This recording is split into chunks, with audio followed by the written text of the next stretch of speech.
Ұр тоқпақ ертегі бұрынғы өткен заманда бір шал мен кемпір болыпты.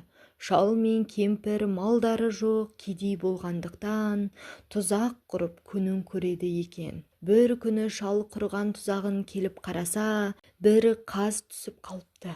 Шал қазды тұзақтан босатып алып, бауыздайын десе, қаз шалға: «Сен мені босат, менен не сұрасаң, соны бір жылдан кейін ал», дейді.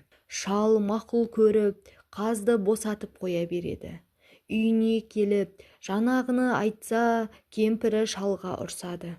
Шал: «Қой, сен түк білмейсің», деп кемпірінің сөзін тыңдамай жүре береді. Бір жыл өтеді, шал қазға бармақшы болады.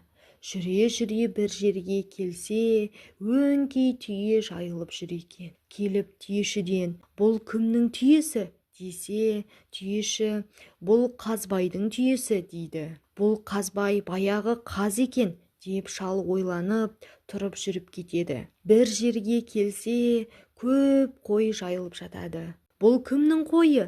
деп қойшыдан сұрайды.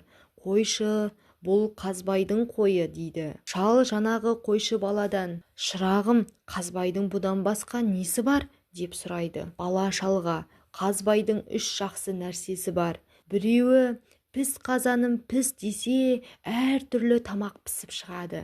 Енді біреуі құс есегім құс десе, алтын құсады. Тағы біреуі ұр тоқпағым ұр десе, адамдарды ұра береді», дейді. «Мақұл», деп шал жүріп кетеді. Шал қазбайдың ауылына келеді.